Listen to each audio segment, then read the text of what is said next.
fellow teachers, how are you going? So today I'm just developing a simple guide on how we can do digital delivery. So this is recorded using Screencast-O-Matic, and the background behind is actually just Microsoft PowerPoint.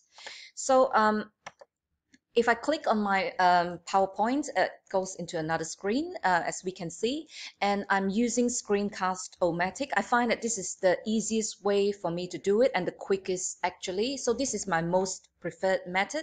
I have included some of the video examples of what I have done.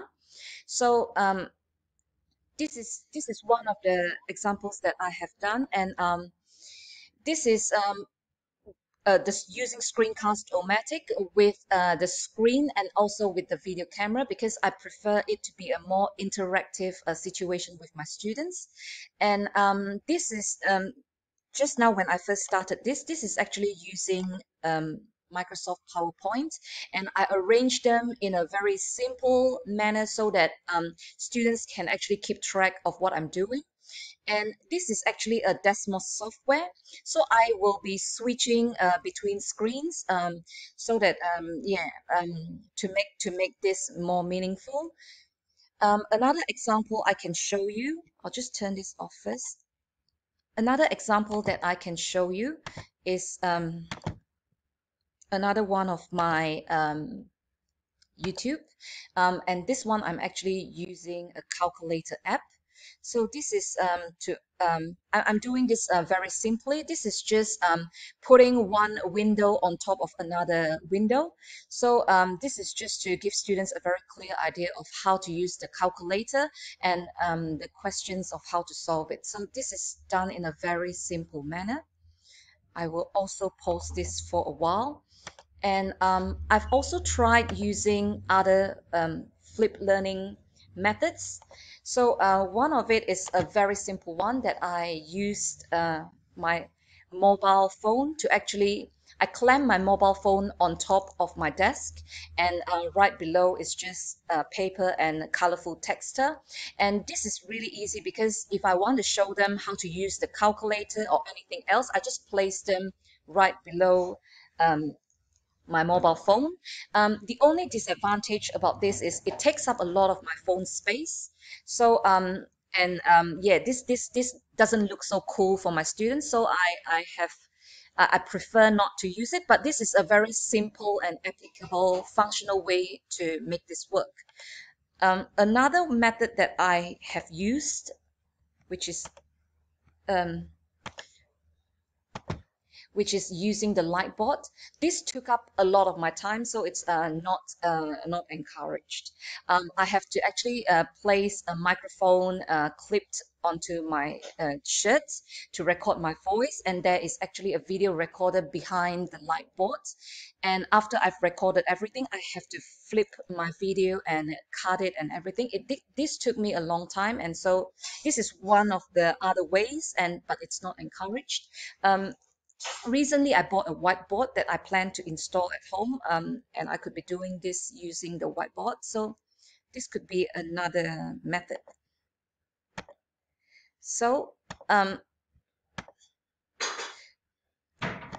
so how do we actually use Screencast-O-Matic? First, before doing anything with the app, it's important to prepare your teaching material. So it could be PowerPoint, it could be a calculator software, it could be getting the Internet Explorer ready. I can show you this really quickly. So this is one of the PowerPoint that I have designed for my students. I kept it really simple. I color coded it so that they could understand better, and I've reduced it so that it's not too wordy.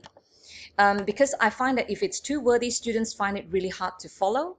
And I actually animated my PowerPoint so that it goes step by step, so that students are not looking everywhere when I'm talking about something. And in Screencast, when I point my cursor around somewhere, there is actually a yellow circle appearing, so that it sort of guides people on how to focus on this. And yeah, calculator software, normally I will prepare all this just at the toolbar below my screen so that I can just click on something and I can just pull it out immediately. So it could be my calculator app, it could be my Internet Explorer. So yeah, so this is really handy to get ready before we start screencasting. And yeah, after we have prepared all the materials, we can straight away go to screencasting. So the screencasting app that I really like is actually Screencast-O-Matic, and it's my version is free. There is a watermark behind it, and I'm not really bothered about that. I'll show you. I'll show you this first. So if we go to Screencast-O-Matic, you can straight away see that, yeah, this is the one that I'm talking about. So it's a screen recorder and video editor.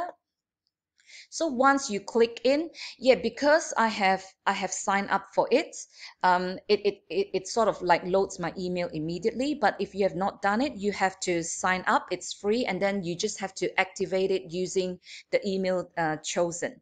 So once it is done, all we have to do is click on the start recording for free, and then it will actually prompt you to download a .exe file. So once it is downloaded, just click onto the exe file, and you can actually launch a free recorder. So for me, I normally launch the free recorder from my web browser, but now it's not allowing me to do that because I'm already opening this app to record this. So I have actually captured some still shots on how this can work using screencast. So once you click onto your screencast software, what you can see is that yeah, that there is this screen here. The one I'm using now is just the screen, and for my students, I will always click both the screen and the webcam. If you choose the webcam, it's just only the webcam that's working. The maximum time allowed for the free one is just 15 minutes, but I find that it's normally okay. I always talk to sort of make sure that the microphone is working, or else it's a bummer when we recorded everything, but we haven't recorded our voice. So once everything is done, all we have to do is click on the record button, and yeah, and that's how it works. So yeah, I think I'm at the wrong screen right now. Please bear with me for a moment.